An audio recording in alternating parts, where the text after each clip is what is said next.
Thank you very much for your patience, and thank you for being here. Welcome.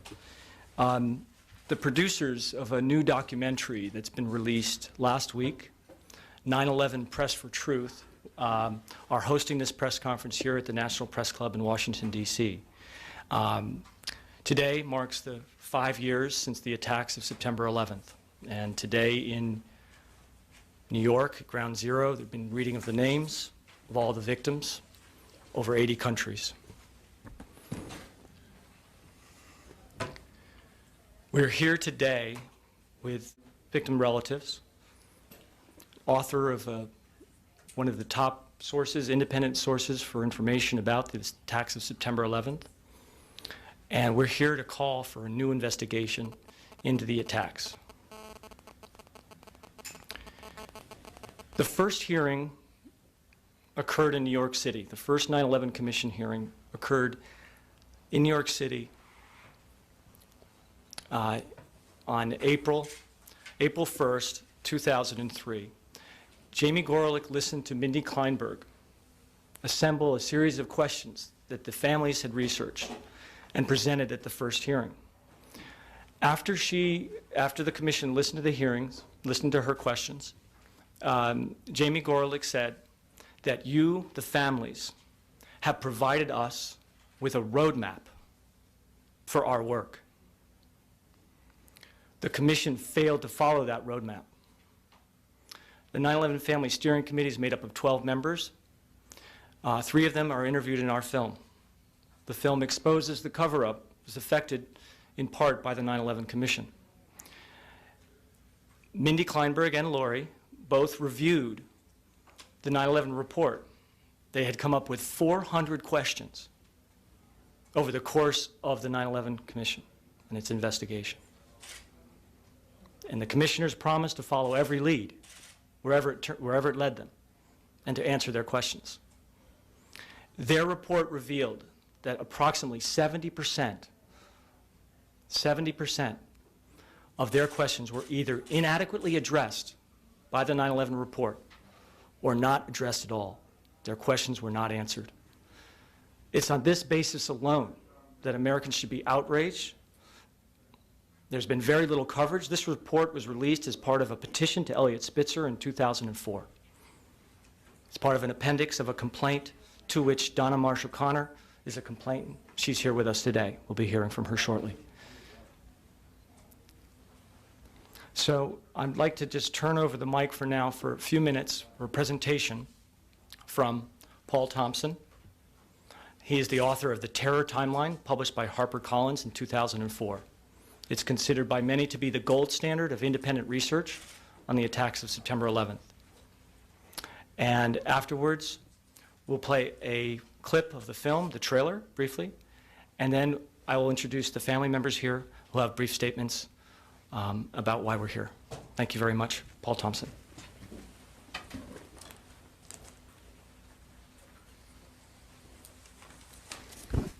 Thank you. What I've done with my research is I've compiled about 7,000 newspaper articles, all from mainstream sources, and I boiled them down into a timeline for people who can't go through all those articles themselves, don't have the time, a summary, to allow that information to get out there. And I've strived to be objective as possible and not come up with any kinds of spin or theory. I don't have any theory. I'm just putting out the facts about 9/11. And I hope people will look at that information, look at this film, and come to their own ideas, because I feel it's not our job to sort of push a theory, but rather just get the facts out there, which I think are just astounding and need to get to a larger audience. So, I only have a short time here, but I want to give an example of why we need a new investigation. And I'd like to talk a little bit about some of the new revelations that have come out in just the past couple of months. There was in particular an interesting article in Vanity Fair came out last month that shows that the official story about the military response on the day of 9/11 has changed a number of times. It's, in fact, I've counted 7 different accounts by the military itself, And so as Vanity Fair pointed out and Washington Post pointed out last month, even the 9/11 Commission noted these different accounts and were so disturbed by the differences that they recommended some kind of investigation into why the heads of NORAD, the heads of military, were coming up with all these different accounts. But the military did an internal investigation and concluded ultimately that it was just poor record keeping. And I want to give you an example, and I want to show you why, this idea of it being poor record keeping is completely preposterous. I have a quote here from a book came out in 2004. It was actually commissioned by the military itself, from the heads of NORAD talking about Flight 93. Now, Flight 93 was hijacked around 9/28, and it crashed into the ground in Pennsylvania around 10:06. So listen to this quote. This is from the head of NEADS, the part of NORAD responsible for the reaction that day. It says, NEADS Commander Robert Marr. He says, quote, "We don't have fighters that way, and we think Flight 93 is headed towards Detroit or Chicago," unquote. He contacts a base in the area to, quote, "head off Flight 93 at the pass," unquote. Now, here's another quote from NORAD Commander Larry Arnold. Quote, "We watched Flight 93 track as it meandered around the Ohio-Pennsylvania area and start to turn south towards Washington, D.C., unquote. Yet the latest version says that NORAD was not told about the crash of Flight 93 until after it had already hit the ground, after 10:06. So how is it we have the heads of NORAD here giving these vivid accounts of watching on the radar screen as the flight is turning around, and as it's going towards D.C., were they just completely mistaken about what they were doing on that morning and have completely false memories? And yet, if we go down the line, we look at the fighter pilots, we look at the technicians at the FAA, at the FTC, at NORAD, we find quote after quote, I could be here quite a long time pointing out all these contradictions that don't fit with the current story, because there's been 7 different stories. So this is just one example of why we need a new commission, because these people were never interviewed by the 9/11 Commission. The fighter pilots weren't interviewed, the technicians weren't interviewed, the air traffic controllers. So there's just so much that we don't know, and we need to know. So I second the call from the victims' relatives that it's time to get some answers. Thanks a lot.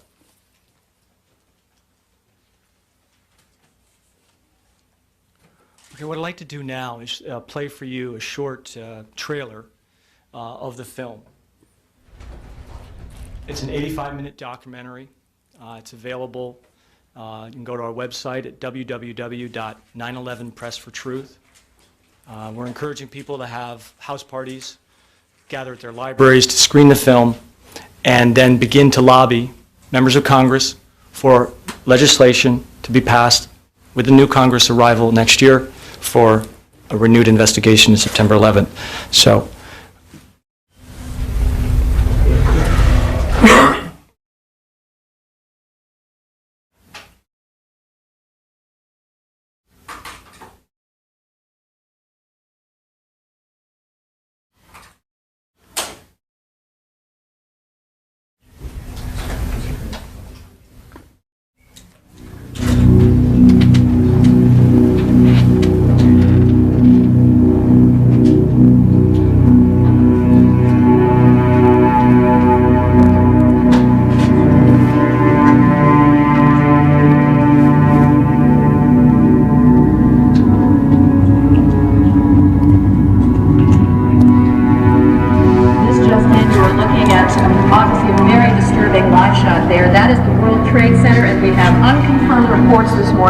that a plane has crashed into one of the towers. There was a big impact with some serious idea. I have another one. Another plane just hit. Oh my gosh! Another plane.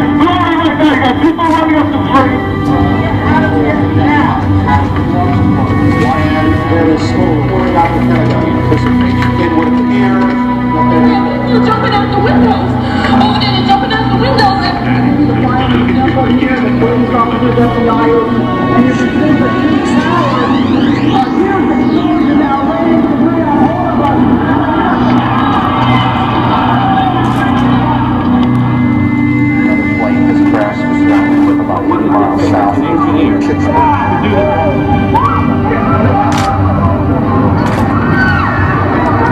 second building that was hit by the plane has just completely collapsed. The entire building has just collapsed. It's not here. Just landing only a few minutes ago at Andrews Air Force Base, returning to the White House, getting ready to address the nation around 9 p.m. Eastern. Occur on his watch was to test his leadership qualities. Good evening. Today, our fellow citizens, our way of life, our very freedom came under attack. Immediately following the first attack, I implemented our government's emergency response plans. I've directed the full resources of our intelligence and law enforcement communities to find those responsible and to bring them to justice. We will make no distinction between the terrorists who committed these acts and those who harbor them. Thank you. Good night. And God bless America.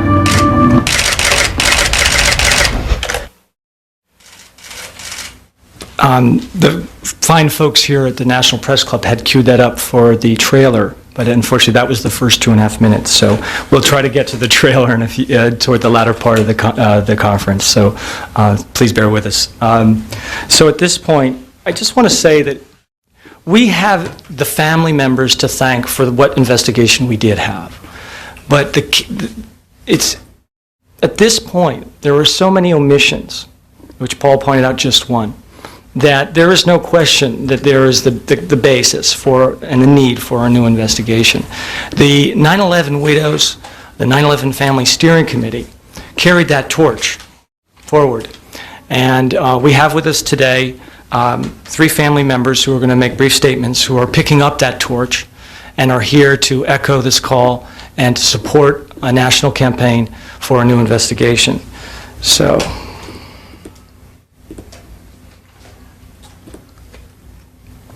I'd like to start by introducing Donna Marsh O'Connor. Donna is the mother of Vanessa Lang Langer, who died in the Tower 2, on the 93rd floor. She comes to us from New York, and please give her a warm welcome. Thank you.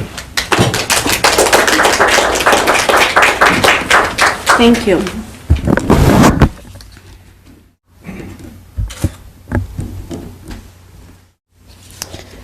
This is my motivation.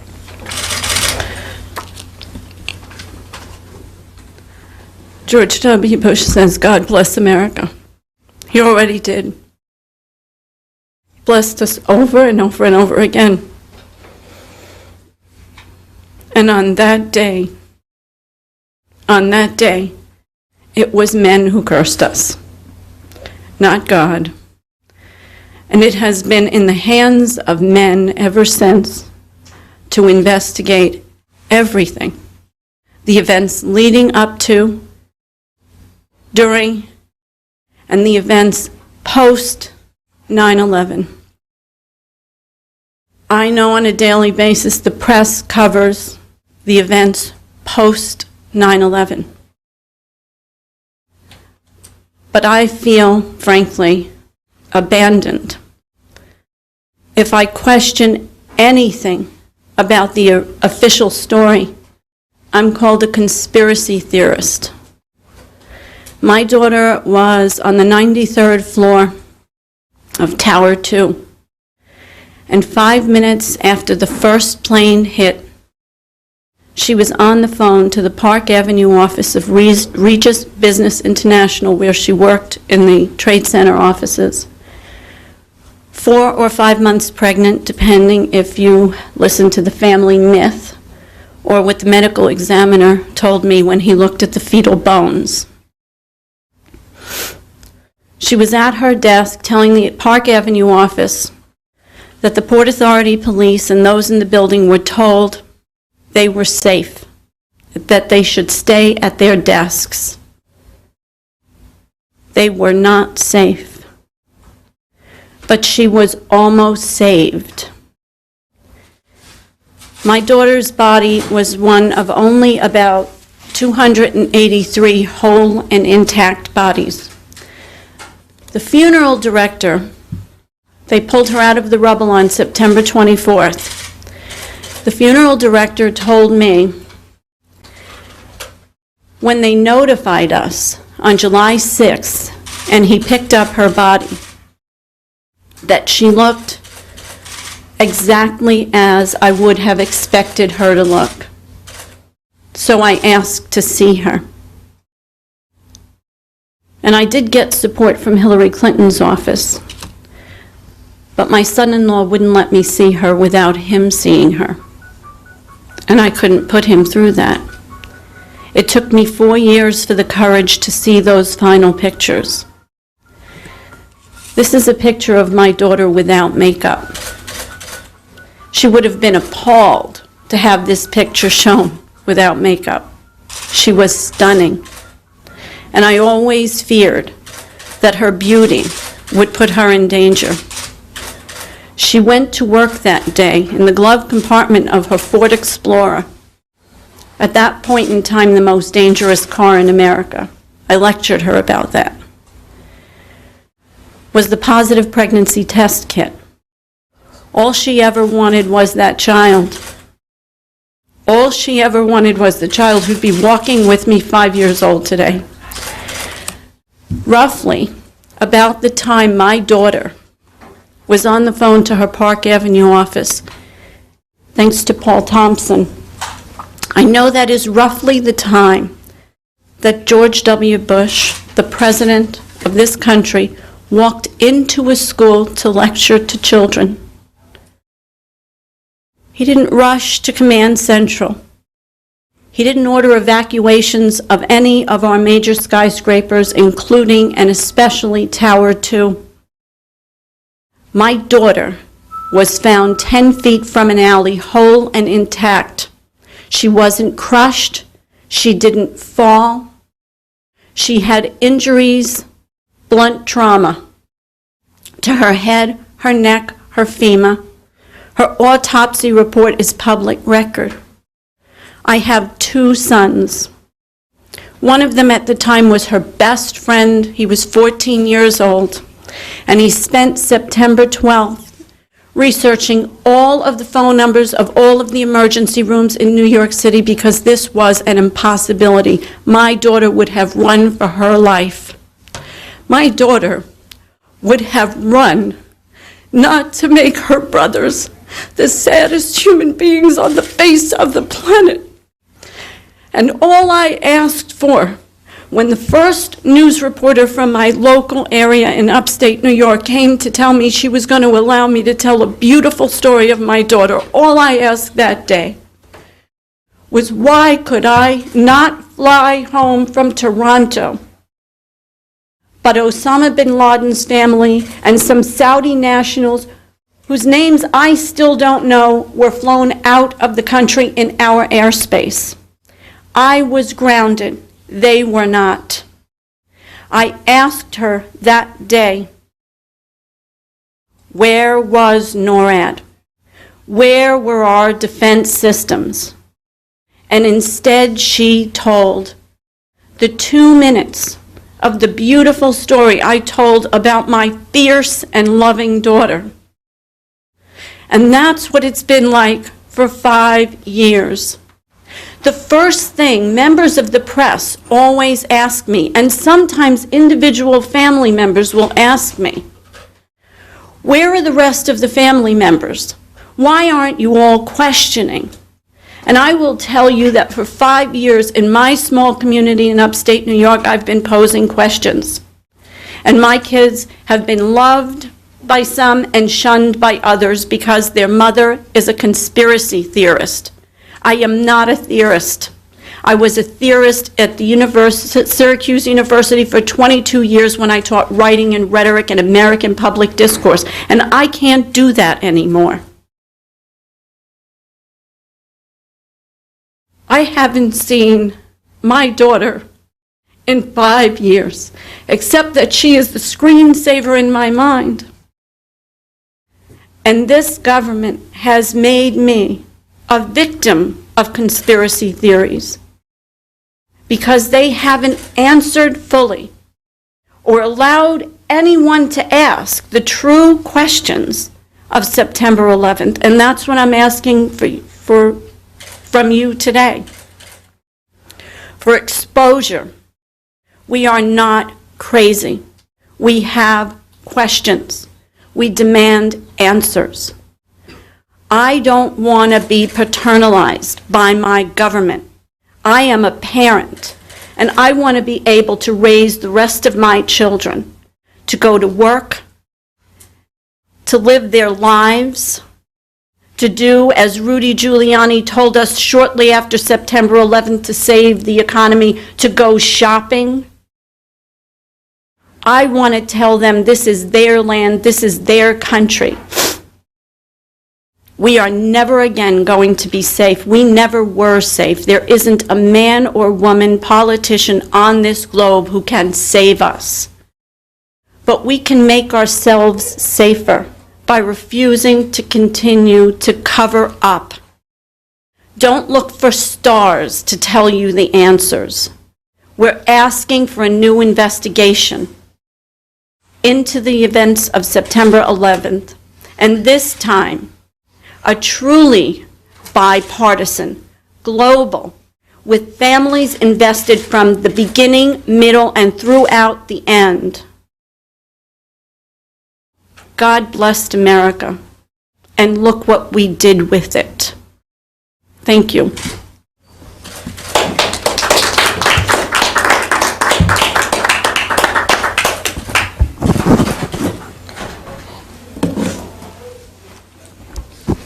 Thank you, Donna. Next, I'd like to introduce to you Michelle Small. Very sorry. Did it again. Forgive me, Michelle. Michelle Little. Michelle is sister of David Weiss. Michelle Little is sister of David Weiss, who was with Rescue 1 on the morning of September 11th. And he worked out of Midtown Manhattan. Michelle's come from the West Coast to be with us today. Thank you, Michelle. Could you spell the name? Little.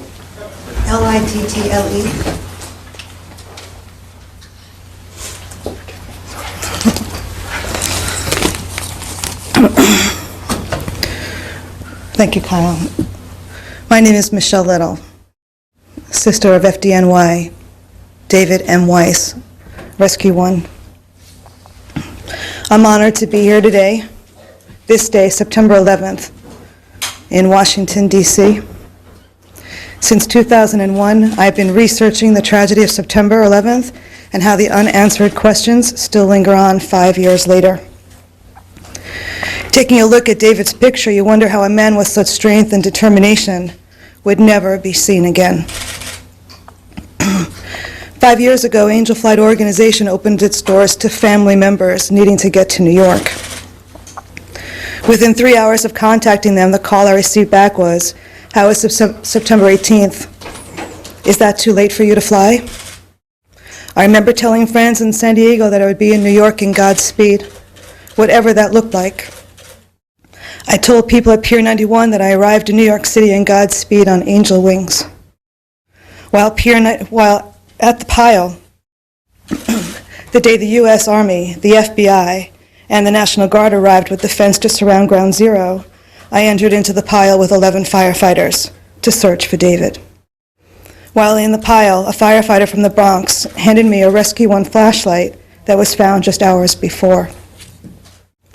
I arrived in New York City in Godspeed on angel wings, receiving the light in my hands. It was then I just knew that we would find David. With thousands of people he would have saved behind him. I was so determined that he was alive that I would talk about him in the present tense for months to come. With my return to New York City in April of 2002 to implement the 2002 Fireman's Burgers on the Grill at Pier 63 on August 11th, I asked Rescue 1 to take me down to the pile, and to my dismay, there wasn't a pile for David to come out of. It had been leveled, and I just cried and cried. I knew that the firefighters' barbecue had to go on. I had to help firefighters reconnect with their families, and it was done with great success. Throughout David's life, he learned to live, give, love, and find the humor in the midst of adversity. David was a funny guy, always had something to say. He had this wonderful way about him that in his presence, he could look at you in a certain way, and no matter what was going on, a smile would form on your face. David was courageous, willing to risk his life to save another, and answered his calling for us all to wake up. He will always be a loving brother, son, an incredible friend, a compassionate father, and a most caring uncle. I am here today to call for the facts of September 11, 2001 to be released to the American public. As we look into these facts, let us be strong, wide awake, with open eyes. The time is now to call upon all the Americans to lobby local media to cover this story and to pressure members of Congress to support legislation by reopening this investigation. We must hold those involved accountable for this atrocious tragedy. My brother David and 10 brothers from his unit were murdered on 9/11. From then, for them, and for all of our mothers and fathers, sisters and brothers, aunts and uncles that died that day, it is imperative for their lives to know the truth and act wisely for liberty and with justice. It's what's in the dash between their birth and death that counts. Let's remember their lives and share their stories. This is the only moment we have. Make it the most precious moment we've got. And the questions that I have is, recent polls show almost 50% of the U.S. still think that there is a tie between Saddam Hussein and 9/11. And if we recall, on August 21st at the press release, President Bush's words said, Iraq has nothing to do with 9/11, and that nobody has ever suggested in this administration that Saddam Hussein ordered the attack. I'd like answers about building number 7 coming down at 5:20 in the afternoon on September 11th as well. Thank you.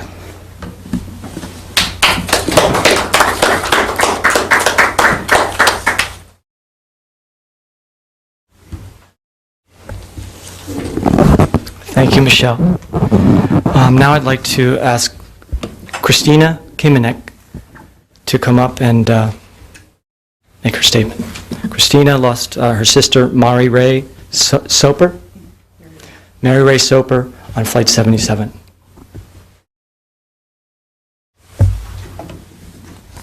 Thank you, Kyle. Thank you for giving us the opportunity to speak here today.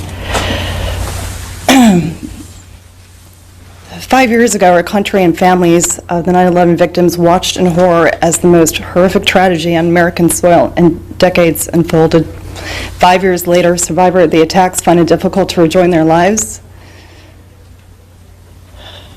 Many members of the families of the victims have rejoined their lives. The witnesses of this event are still disturbed, but we go on with our lives. We've busied ourselves with important work, raising families, socializing, getting back into the dizzying details of our days blending into another. Still, in a rare silent moment of the day, or when lying in bed at night, pushing our mental to-do list away, we cannot forget. We cannot forget our loved ones and the way they perished.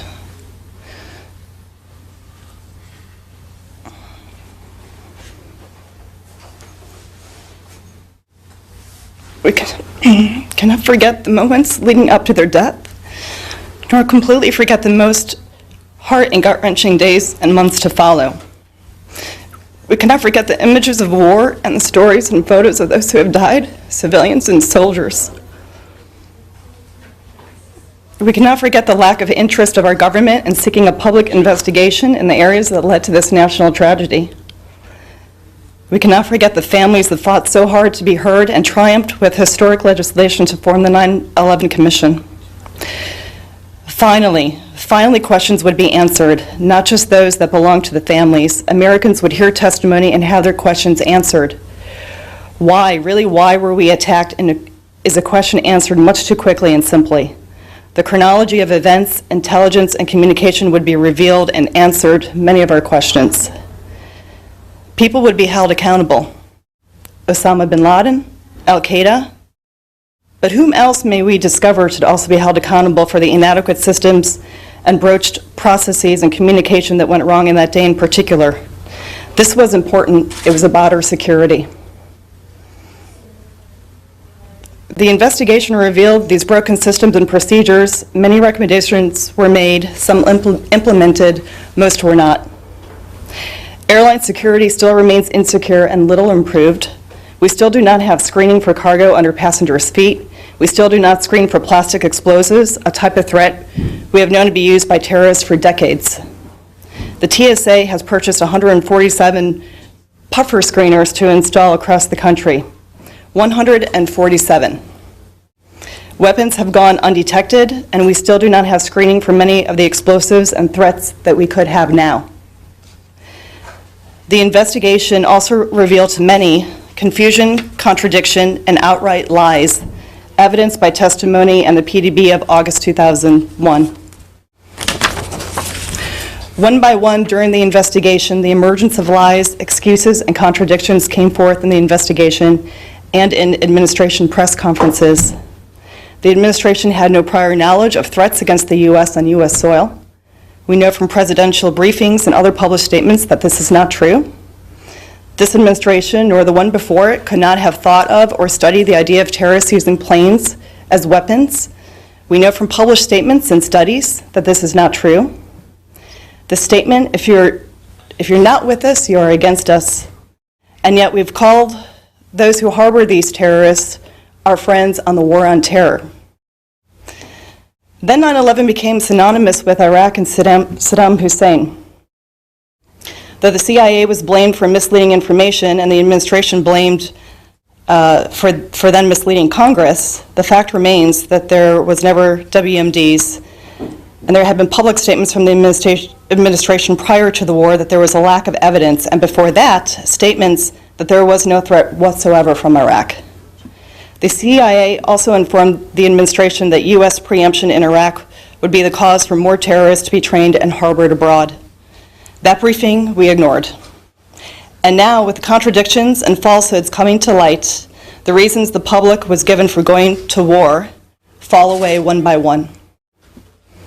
Here we are 5 years later. Some improvements have been made domestically, but not nearly enough. And yet we still are left with unanswered questions, unaccountability, and facts that come to light that beg new questions or reaffirm unresolved issues during the 9/11 investigation. There needs to be a new investigation. Why should we be concerned? How does this affect each of us as long as we continue to work, spend time with our families when we can, and take a vacation once in a while? Well, over 3,000 people died on 9/11, and we have not investigated nor answered all of the issues surrounding the events of the day, nor have national security recommendations been fully implemented. Most families are losing loved ones. U.S. soldiers are asked to go to war and are coming home maimed, and more keep losing their lives, making the ultimate sacrifice. Hundreds of thousands of Iraqi civilians have been sacrificed. In the U.S., the gap between the rich and poor is widening.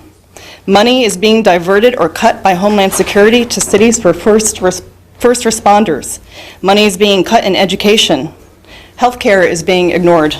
Our children have less and less opportunities. Our constitutional rights have been threatened. Everything that makes us a democracy and a strong country cannot be thrown out. We are not the strongest country in the world right now. I personally really hope for 1 year where September 11th, I can remember those who perished and my sister in peace, and not surrounded by all the unanswered questions and the political lies and drama. I'd like to finally focus on my sister. Thank you.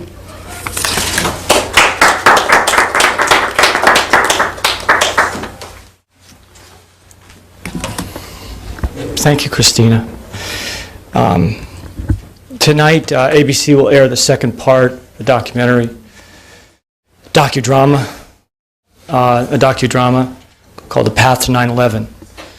Chairman Kane served as advisor to this. The consensus seems to be that this verges on propaganda. It distorts what happened.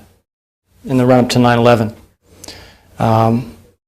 We'd like to put forward 9/11 Press for Truth as a counter-narrative, as a true documentary, not a dramatization, not a distortion of the truth, facts. So I'm going to have another go at running the trailer, and then after we run the trailer, if we can, we'll open up to questions from you for at least 20 minutes, perhaps longer.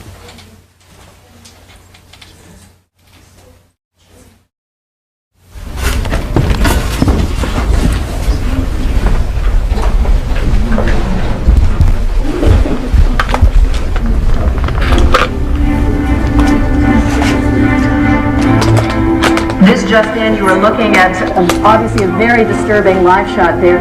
We do not know the whole story about what happened on September 11th at all. There's a lot of explosive information that has come out in the mainstream press, but it comes out buried. I've never noticed any of this stuff. Why is the Attorney General of the United States doing all his air travel by specially chartered jet? They were going to sleep on a boat so that a plane couldn't go into a building. They did have definitive intelligence to his location within Tora Bora. No plane would fly from Kunduz to Pakistan without getting shot down unless we let it happen. And we let it happen. The goal has never been to get bin Laden. Are you suggesting there was a state sponsor behind 9/11? The night before, Osama bin Laden was in Pakistan. He pointed and said, those towers are coming down. Had that been Iraqi intelligence, do you think we would have heard of it?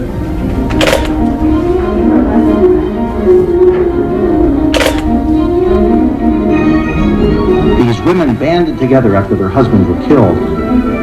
And now they're leading a campaign to find out exactly how did 9/11 happen. We are asking you, America, to stand behind us.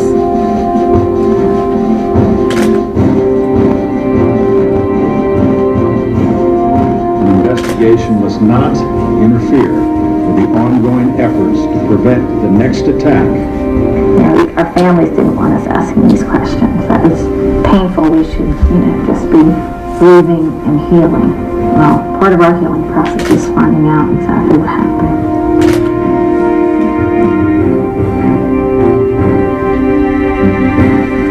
I'm so pissed off at the American people. I'm so pissed off at this government because of this cover-up.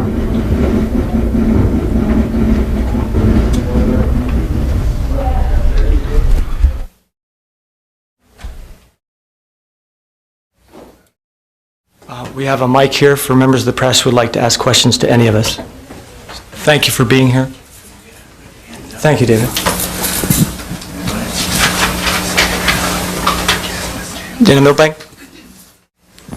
Thanks. You started to talk about the ABC miniseries. Could you talk more about that, Tom Kane's role, and do you find that any more or less plausible than the original commission report? I'm going to hand this off to Paul. Sure. Yeah, he was a consultant for that, and he had the power to say, I think this film is, this scene is not accurate, and we need to make changes here.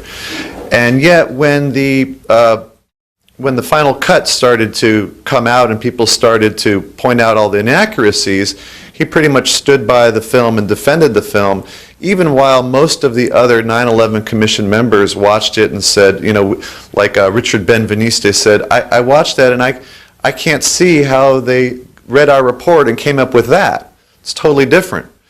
There were several FBI agents that they hired as consultants who quit in protest. You even had Harvey Keitel, the main actor, saying, I have serious doubts about this. So they spent $40 million on this, no commercials, highly controversial, all kinds of people having issues with it. And, why is it that they're pushing forth that version of events? And meanwhile, this version of events, which the victims' relatives stand by, why is it that really can't get a fair hearing? So I think it's a real shame that that documentary has gone forward in the form that it is. You have anything to say about the documentary? Next question. Can you give more specifics about things that you're objecting to both prior to 9/11 and after 9/11? For example, I believe the memo bin Laden determined to attack the United States, that didn't come out for like a year or something after 9/11. Things might have unfolded very differently had things like that been disclosed. Well, in actual fact, the details of the memo were leaked in May of 2002, not even a year after the attacks. And the title was reported, but not picked up. You know, the media had the opportunity to report on that. It did precipitate new attention on the questions that surrounded September 11th when it was leaked, as did revelations from whistleblower Colleen Rowley, who came forward. She was not interviewed by the 9/11 report. You wanted specifics. Well, I'll hand it off to the master of specifics. Paul, please come forward and talk about, I assume, the G8, that issue? Yeah, I mean, the thing that really got me started was actually when that presidential daily briefing came out. And what really got me were all these different warnings that came in the summer of 2001 in particular. I've documented all from very, reputable mainstream sources, about a dozen different warnings from foreign governments alone. To give you one example, 60 Minutes very briefly mentioned that summer, they warned the CIA that there were 20 people in the United States on an operation, and 4 of them were training on light aircraft, which is almost exactly what the 9/11 plot was, 19 hijackers instead of 20. Yet most people don't know these types of warnings. We had warnings from very close allies, British, for instance, warning about planes being used as weapons, multiple simultaneous hijackings, the World Trade Center as a target. So all these warnings are coming out, and then at the same time, we see virtually no reaction on the part of the Bush administration. The 9/11 Commission actually asked Norman Mineta, the transportation secretary in the Bush administration, and said, can you point to anything that was done in response to all these warnings coming out? Not just, responding planes as weapons, but really responding to any kind of terror attack. And he said, no, I cannot point to one thing that was done. So that really, there's a part of the film that's about that. That's really just kind of the beginning of my journey and looking into everyone else's journey, I think, looking into all these unanswered questions. Can I also just say, I'm not really You want to stand up? I'm not, this is a part of the picture for me. I'm not sure what the basis of your question is. We're concerned about when the report was leaked, but I know that George W. Bush knew the first plane hit on that morning because I know he saw the August 6th presidential daily briefing that said with absolute specificity, planes, skyscrapers, bin Laden. And Condoleezza Rice testified before that commission and said there was no specificity in those briefings. My kid was in Tower 2. I mean, no attempt to say, oh, I remember that. We're worried about the leaks and the press and the investigation. But what about worrying now about the actions we know weren't handled? No one did anything. Next question? Anyone have a question?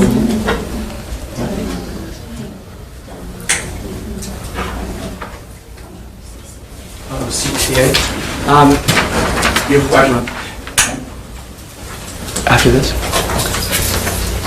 I've had the privilege of seeing the film. Can you describe for it how you would describe the press not putting together the dots, putting out the dots, but not putting them together? Have you described that? It is a subject that we did put some attention to as we were developing the film. In the end, some of the interviews that lent more analysis of the media and their response, the media post 9/11 did not end up in the final cut. However, there are going to be deleted scenes in a in a DVD that we hope to release next year. I think there was a general climate, just at least initially after 9/11, that discouraged people from asking the toughest of the tough questions. And Dan Rather in the film, a clip when he was in the BBC, talks about this, about being necklaced, and with this, South African style. Yeah, the South African style necklacing. If you're speaking out, you're asking these tough questions, that you'll be labeled or seen as somehow unpatriotic, or simply putting forward questions or arraying evidence that challenges the official story or an aspect of the official story. And so I think this is one aspect of what was going on. And there's the issue of conglomeration in media. 5 major corporations controlling, to a large extent, what we see, hear, or read. I think that's an issue. I think budgets in investigative teams across the board, regardless of where you look, have been brought down. There doesn't seem to be the esteem given to investigative reporting that there used to be. And I think there have been. We don't cast aspersions across the board to media, because there have been investigators, there have been journalists that have touched on these issues, but the general failure is to connect the dots, and that's also the responsibility of our politicians, our representatives, and those that push for this commission. Where was the 9/11 caucus when the report came out? Did they go and talk to Lori and Mindy and find out, did we answer all your questions? Christopher Shays and Carolyn Maloney in New York. Instead, the focus was on recommendations.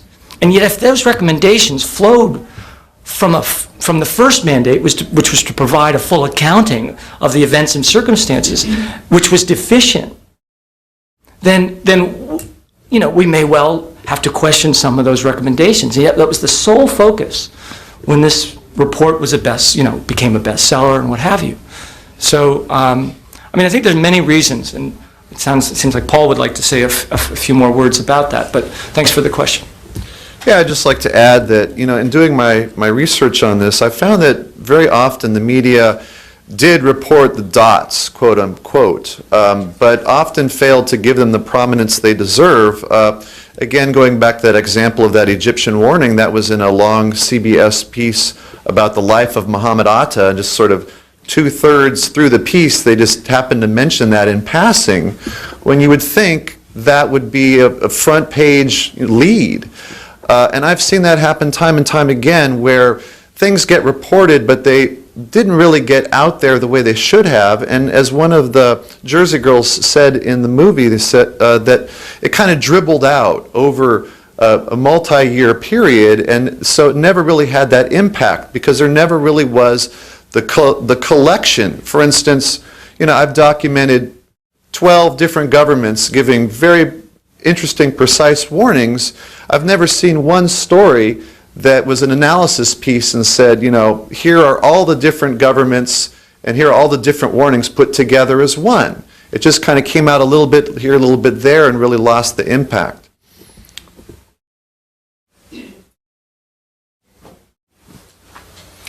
I have a quick question for anybody who wants to answer. What do you believe, or what credence do you give to the belief that the World Trade Towers and the Pentagon attacks were the basis for American wars or threats of war against Iraq, Afghanistan, Lebanon, Syria, and Iran? We don't really need to speculate, because that very day, there were some notes later leaked to CBS News from Donald Rumsfeld, and trying to remember what the quote was, he said something around 2 o'clock in the afternoon, and he said, sweep it all up, things related or not just Osama bin Laden, but also Saddam Hussein, go massive. And we know from the testimony of Richard Clarke and other people that, that very next day already the drumbeat to go to war in Iraq was starting, even when these leaders knew full well that there was no ties between the 9/11 attacks and Iraq. So that's another thing that it seems very crystal clear to me, and yet I don't think has really been given the prominence it deserves, when we have, as she mentioned, at one point 70%, and now we're down to 50% of Americans still see this tie, thinking that Saddam Hussein was the 9/11 mastermind. I'd like to take just a moment, a few minutes to offer Donna Marshall Connor's sister, Robin Della Rocca, who is the aunt of Vanessa Langlanger, who perished on Tower 2. So welcome, Robin. Thank you for coming forward. You don't have to move it. It's okay. Okay, thank you. I didn't plan on speaking today, so just please bear with me. I'm really here just to support my sister and my niece.